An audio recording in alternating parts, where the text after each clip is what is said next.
Go inside the Crimson Tide with your hosts Rodney Orr and Gary Harris, keeping you informed on everything Alabama. And now, Tider Insider TV. Well, it's Tuesday night at 6:30 in Tuscaloosa, and that means one thing. Tider Insider TV. Good evening, everybody, and welcome. Across the studio from Rodney Orr, I'm Gary Harris as we continue to work at a safe social distance during this coronavirus pandemic. But we got football to talk about. It's game week. Alabama released the depth chart for its first game against Missouri. That depth chart coming out yesterday via email. Usually they hand it to us at Nick Saban's press conference, but you know what?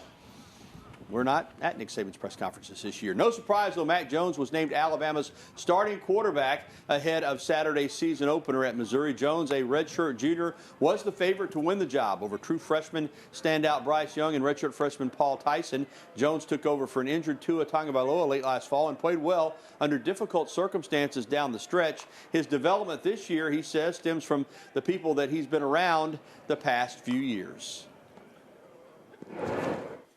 I've definitely matured a lot. I've learned from a lot of great people. Coach Saban's obviously been a big part of that.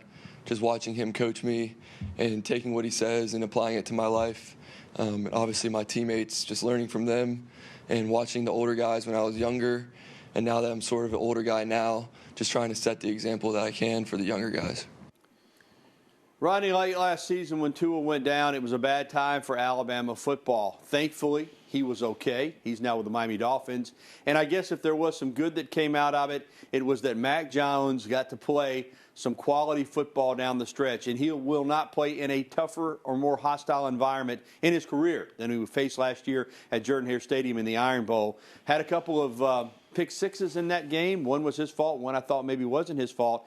But he still threw for a lot of yards. He gave Alabama a chance to win the game. Had a great performance against Michigan in the Citrus Bowl. And now he clearly is the man right now at quarterback for Alabama.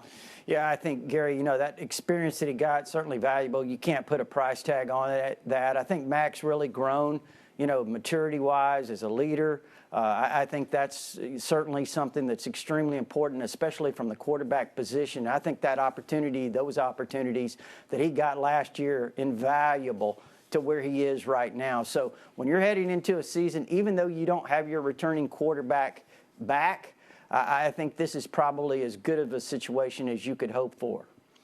Yeah, and you've got two guys behind him in true freshman Bryce Young, redshirt freshman Paul Tyson, both highly recruited, that may both get an opportunity to play this season, possibly even in this first game. Rodney, do you think? Yeah, I wouldn't be surprised. I think really given the circumstances of this season, Gary, and the conditions and the situation that surrounds us, I think you're probably going to see more players play, get opportunities to play. Certainly if if the situation allows, I would expect that, especially to be a quarterback. You don't have any experience behind Mac Jones. You want to get those guys as many opportunities as you possibly can. So I won't be surprised if Bryce Young were to get into the game, and I say early, relatively early, when that is, possibly even late in the first half, depending on the circumstances of the game, certainly, and Paul Tyson as well. Because, again, I think as you start to look down the season, you've got to develop these guys, give them game-type reps to prepare them. On the other side of the ball, a player that there has been a lot of interest in since he's been here is Ben Davis. His dad, Wayne, the all-time leading tackler in Alabama football history, and number one, Ben Davis in his fifth year out of Gordo, where he was a five-star standout in high school. This is his final season. He's bracketed with Chris Allen there at one of those outside linebacker spots. Two true freshmen on the other side in Will Anderson and Drew Sanders. But let's start with Ben Davis, and this is his last opportunity. Looks like he may not start the game, but he's going to play a lot this year for sure. Well, I think so, Gary. I think when you look at all four of those guys, you talk about Chris Allen, Ben Davis, Drew Sanders, and Will Anderson, I think you're going to see a lot of all four of them. You'll see a rotation given the circumstances, whatever package they're in. I think, again, I would expect Ben Davis to certainly get more playing time than he's had in any season previous to this one. But we'll see. We'll see how it unfolds. All right, let's talk about some other depth chart news on offense. John Mechie. Now, you've got Jalen Waddle and you got Devontae Smith, two two of the finest receivers in the country. That third spot was the question mark. It's time for Mechie to step up and grab that position, isn't it, Rodney? Well, look, he came in early as a true freshman before last season. He won the A-Day Dixie Howell Most Valuable Player Award as the top player in that A-Day game. And last season he played some. He got in quite a bit, actually. Didn't catch many balls, but he's got all the tools. He's a really physical player, Gary. He's got a really good mindset. I think he's a hard worker, put himself in this position. But there's some other guys, too, that I think we're going to watch in the rotation at the wide receiver spot. John Mechie certainly being one of those. Javon Baker, Slade Bolden is in the mix to play some at the slot. Xavier Williams, some other freshmen that we mentioned, Javon Baker, Treshawn Holden, Taiyu Jones-Bell, all of those guys. Nick Saban seems to be really, really pleased with the development of the depth at that position. And we mentioned Anderson and Sanders on defense, but in that secondary, there's going to be some youth as well, Rod. Yeah, there is. I mean, you've got two true freshmen actually battling for that star, that nickelback position, the fifth DB. I think both of them are going to have roles in whatever the packages are, but you're talking about Malachi Moore out of Hewitt-Trussville, the true freshman, and Brian Branch out of the state of Georgia, an outstanding player. Both of those guys, Gary, I think you're going to see, those two really helpful at the star position, other roles that they might play in that secondary. And we know this looking at the depth chart. Alabama has a lot of depth. There's quality players throughout that three-deep chart that was handed out yesterday. Well, it's time now for Coach Talk. Nick Saban is looking forward to facing a brand-new head coach in the SEC and the challenges that come with any first game of the season, particularly a strange year like this one. Very challenging game for us to start out in the SEC against a, bowl team that has a lot of experience coming back, a new coach, and, we just have to get our guys to prepare the way we can and be able to make adjustments and adapt to what happens in the game when we need to. So we're excited about having the opportunity to play. I'm excited about having the opportunity. All the things that we've done is, to try to give the players an opportunity to do this. So we're really excited that, that opportunity has finally come this week. Indeed. Rodney, this season, unlike any other, and now it's upon us. At least we hope so. You hope something doesn't spring up with, coronavirus with any of these SEC games. And Missouri's got some guys that are going to be out. But for Alabama football, I get the sense. Now, you find out when you put toe to leather on Saturday evening in Columbia. But I get the sense this Alabama team is focused, about as healthy as any team has been going into a season in quite some time around here. And I got a strong hunch that Alabama is going to be hard to handle on Saturday night. Well, listen, this is a really talented team. There's no question about it, Gary. When you return an offensive lineman, you've got an offensive line like Alabama has, which I think may be the best in the country. Certainly, potentially, as you look at it right now, you've got two great receivers, Waddle and Devontae Smith, and some others emerging. You've got a tremendous running back room loaded with talent. You've got a quarterback with some experience. You've got a lot of really young, talented players on defense that, even though they have some development still to do, they're extremely athletic. You mentioned the lack of injuries, which is certainly a bonus. I would agree with you. I think this team really has a chance to be very, very good. More Alabama football coming up in the show, including our predictions for game number 1. Well, Alabama soccer had its season opener this past Saturday against Tennessee at the Alabama Soccer Complex. Some of the players started the game by kneeling for the national anthem as they are protesting social injustice. Junior Riley Mattingly scored 2 goals in the game in the 19th and 47th minutes, and sophomore Serena Pham followed up the second goal with a third just a minute after the 48th. Crimson Tide won the home opener over Tennessee 3-1. Always good to beat the Vols. Well, still to come on Tider Insider Television, college basketball is on the horizon, and Nate Oates is fired up about the upcoming season. And COVID-19 has affected teams in the SEC. Hear how the game will be played different for the Missouri Tigers this first football weekend. And coming up, we'll be getting your phone calls, emails, and tweets. You see the information there on your screen. Interact with Tider Insider TV right now. Go ahead and give us a call at 205-348-WVUA. That's 348-9882. Or email us at TITV@WVUA23.com. Or you can tweet at us. Use the hashtag TITV. We'll be right back after this.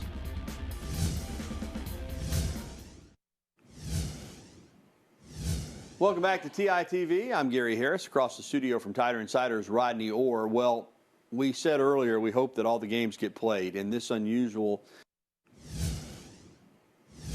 Welcome back to TITV. I'm Gary Harris. Across the studio from Tider Insider's Rodney Orr. Well, we said earlier we hope that all the games get played in this unusual set of circumstances that we're dealing with. You're always nervous.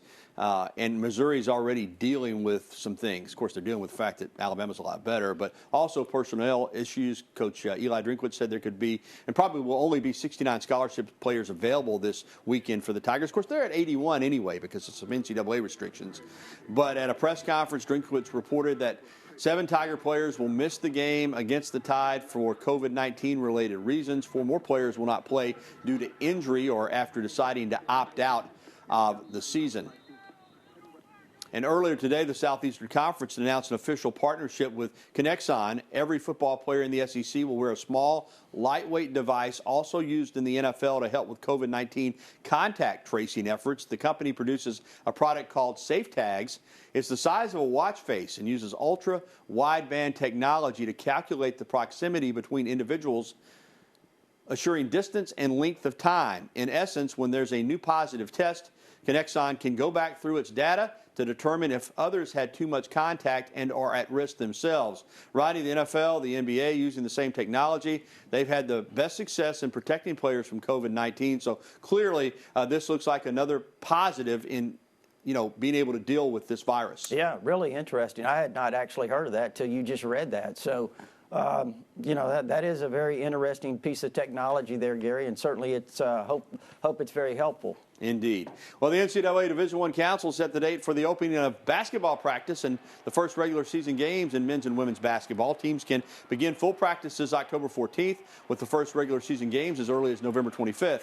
Alabama men's basketball head coach Nate Oates hopes that news will allow the program to finally finish lining up its non-conference schedule. The question of who they'll play is a big one, but Oates is confident this team can compete and beat anybody. That goes for the SEC, too. I think we should be competing for championships, SEC championships, tournament championship, making a run in the NCAA tournament. I think we've got the talent to. Now, there's got to be a lot of stuff that comes together to do that. Chemistry has to be good. Obviously, injuries play a part in seasons. Everything looks great on paper, but you actually have to get out and perform a little bit, too. But we got high expectations. All right, Rodney, this Alabama basketball team does have high expectations, and Nate Oates has not shied away from them one bit. Yeah, he sure didn't there, Gary, and, you have to respect that, appreciate that. I think he feels like he's kind of gotten that team. We talked about it all last year. He's got to get players that he feels comfortable, fits his system. He went out and did that, overhauled the roster. Gary brought in a lot of really top quality players, had some transfers. Really looking forward to seeing Javon Quinterly and a lot of the other players. So this should be a very, very exciting season. All right, coming up on Tider Insider Television, the Atlanta Falcons have some issues. Wide receiver isn't one of them, thanks, of course, to Julio Jones and Calvin Ridley, who's off to a record-setting start. We'll have that for you. And coming up next, your phone calls, emails, and tweets. You see the information on the screen. Interact with Tider Insider TV right now.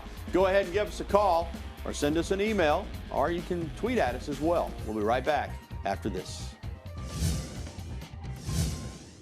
Set of circumstances that we're dealing with, you're always nervous. And Missouri's already dealing with some things. Of course, they're dealing with the fact that Alabama's a lot better, but also personnel issues. Coach Eli Drinkwitz said there could be, and probably will only be, 69 scholarship players available this weekend for the Tigers. Of course, they're at 81 anyway because of some NCAA restrictions. But at a press conference, Drinkwitz reported that 7 Tiger players will miss the game against the Tide for COVID-19 related reasons. 4 more players will not play due to injury or after deciding to opt out of the season. And earlier today, the Southeastern Conference announced an official partnership with Kinexon. Every football player in the SEC will wear a small, lightweight device also used in the NFL to help with COVID-19 contact tracing efforts. The company produces a product called Safe Tags. It's the size of a watch face and uses ultra-wideband technology to calculate the proximity between individuals, assuring distance and length of time. In essence, when there's a new positive test, Kinexon can go back through its data to determine if others had too much contact and are at risk themselves. Rodney, the NFL, the NBA using the same technology. They've had the best success in protecting players from COVID-19. So clearly, this looks like another positive in being able to deal with this virus. Yeah, really interesting. I had not actually heard of that till you just read that. So, that is a very interesting piece of technology there, Gary, and certainly it's hope it's very helpful. Indeed. Well, the NCAA Division I Council set the date for the opening of basketball practice and the first regular season games in men's and women's basketball. Teams can begin full practices October 14th, with the first regular season games as early as November 25th. Alabama men's basketball head coach Nate Oates hopes that news will allow the program to finally finish lining up its non-conference schedule. The question of who they'll play is a big one, but Oates is confident this team can compete and beat anybody. That goes for the SEC, too. I think we should be competing for championships, SEC championships, tournament championship, making a run in the NCAA tournament. I think we've got the talent to. Now, there's got to be a lot of stuff that comes together to do that. Chemistry has to be good. Obviously, injuries play a part in seasons. Everything looks great on paper, but you actually have to get out and perform a little bit too. But we got high expectations. All right, Rodney, this Alabama basketball team does have high expectations, and Nate Oates has not shied away from them one bit. Yeah, he sure didn't there, Gary, and, you have to respect that, appreciate that. I think he feels like he's kind of gotten that team. We talked about it all last year. He's got to get players that he feels comfortable, fits his system. He went out and did that, overhauled the roster. Gary brought in a lot of really top quality players, had some transfers. Really looking forward to seeing Javon Quinterly and a lot of the other players. So this should be a very, very exciting season. All right, coming up on Tider Insider Television, the Atlanta Falcons have some issues. Wide receiver isn't one of them, thanks, of course, to Julio Jones and Calvin Ridley, who's off to a record-setting start. We'll have that for you. And coming up next, your phone calls, emails, and tweets. You see the information on the screen. Interact with Tider Insider TV right now. Go ahead and give us a call or send us an email, or you can tweet at us as well. We'll be right back after this.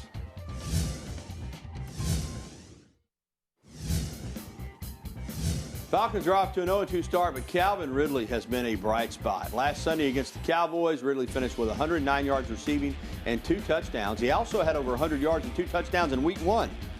He's on a pace for 32 touchdowns. Probably not going to happen, but he is tearing it up.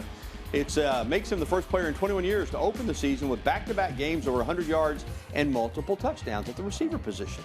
With all the great receivers in the league, that is pretty impressive, to say the least. And Julio had a slow game against the Cowboys, but had a big game in Game 1 against the Seahawks. Falcons, though, blew that big 20-point lead and lost 40-39 at Dallas. All right, let's head to the phone lines and get to some phone calls. First up, Harold over in Anniston. Hey, Harold, how are you? All right, guys. First, I want to ask about Shamar Turner, and I'd like to know about the young lady in softball, the Wallace kid. I'd also like to say Coach Saban has proved once again this year he's one of the great college coaches. He has proved he could handle difficult things like this COVID-19. He has supported his players and shown that he has integrity and that he cares about his players. And I don't think you can say that about every college coach, but to me, he is one of the greatest college coaches, and we're lucky to have him here at the University of Alabama. All right, Harold. Yeah, we'll go ahead and we'll get to Turner in a moment, but following up, piggybacking on what you said about Coach Saban, he'll be 69 years old next month, but I think if you look back at his career, he has had the ability to evolve, and that's more important now than ever. I look at how, and Rodney and I have discussed this on this television show, on my radio show, just in the last 10 years, the game's changed a lot. You go back and watch a game from 2009 or 2010, and you watch what we're seeing in 2019 and we're going to see in 2020, Rodney, it's a different game. Saban's evolved on the field. You remember when the hurry-up fastball offenses, the spread first came out, a lot of analysts predicted that was going to be the end of Saban in Alabama. It didn't happen. Yeah. Off the field, too, Rodney, his ability to adjust, whether it's to social issues or to player discipline, whatever he needs to do to stay at the top, he is able to do it. Yeah. That's what coaching is to me. Yeah, I agree. You know, Gary, look, the great ones do it. I mean, Coach Bryant faced the same similar obstacles. I mean, he changed. He changed the pro offense with Scott Hunter and some of the other great quarterbacks that he had in the 60s to the wishbone. And had a run of 10 years that was unprecedented. He faced issues with Vietnam and all the other things that were going on in the country at that time. So the great ones can do that, Gary. They're leaders. They can make adjustments. They're flexible. Nick Saban certainly is all of those things. And the defensive lineman Turner that he asked about. Yeah, Shamar Turner, listen, Harold. To me, Shamar Turner out of DeSoto, Texas, is the most disruptive defensive lineman on the high school level that I've seen this year. And again, I'm not saying I've seen them all, certainly, but he is really, really a good-looking prospect. Alabama, Texas A&M, Georgia, LSU, Texas, those are the main teams right now. Again, you know, he's going to take it to the end. I've talked to his high school coach several times who told me it will be a battle, a war until the end. So, you know, but Alabama is in there. All right, we've got more phone calls, emails, and tweets to get to on this edition of Tider Insider TV. So call in right now. There's that phone number, 205-348-9882. We'll be right back with the show that takes you inside the Crimson Tide, Tider Insider TV.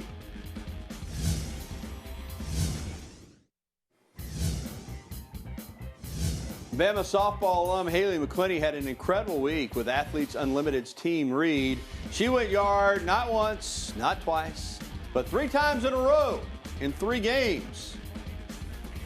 McClinney played outfield for Alabama from 23 to 2016 and is a member of Team USA. And as you can see, she can still bring it from the plate as well. A great defensive outfielder. All right, welcome back into Tider Insider TV. We're going to go right back out to the phone lines. And next up is Rick down in Brent. Hey, Rick, how are you?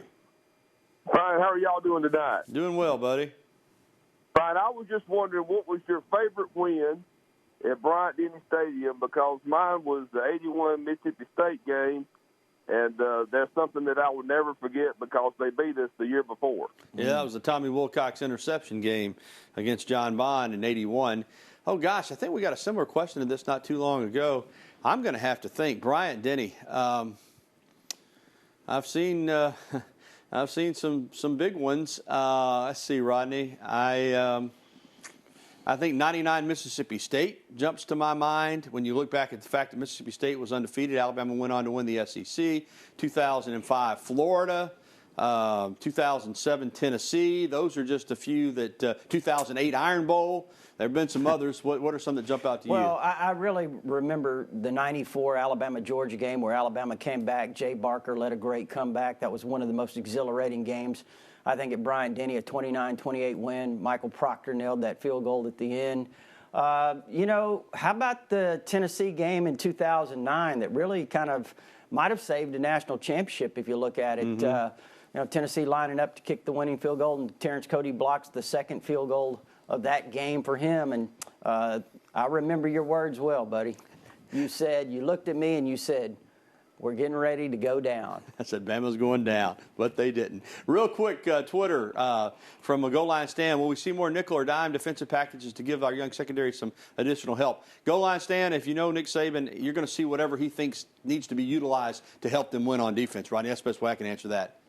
Yeah, you know, Gary, I didn't even really see what the question. The more dime and nickel packages on defense well, to help the young secondary. Listen, here's the thing.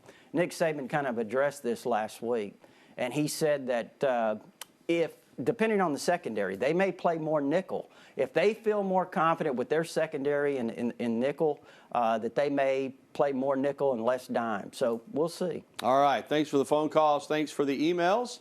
We'll be right back with more TITV after this.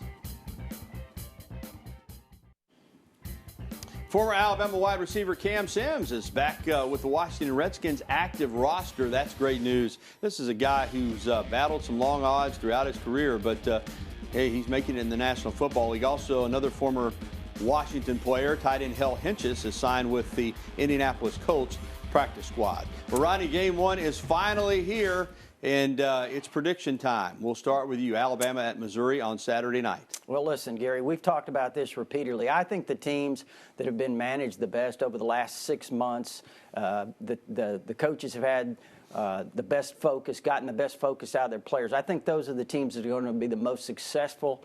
And I think everything we hear, Nick Saban and his staff have done a tremendous job keeping this team focused. It's a very talented team. On the flip side, you look at Missouri, first game under a new coach, transition year for them. They've had a lot of uncertainty. I'm going to pick Alabama fairly big, 42-10. All right. I've been wrong before. I just don't see this being competitive. I think it's over at halftime. I think Alabama lets, some younger players play in the second half to build some depth. I think it's a rout. I think it's probably in the neighborhood of 41-0 at halftime. Wow. I got it 58-10. I think Mizzou will score some points late. I just don't see it. I think it's a mismatch. All right, we'll find out how we did when the game's played on Saturday. Don't forget, if you missed any of tonight's show, you can catch the replay tonight at 10:30 after the news at 10 or online anytime at WVUA23.com. For Rodney Orr, I'm Gary Harris. Thanks for watching Tider Insider TV. We'll see you again next week.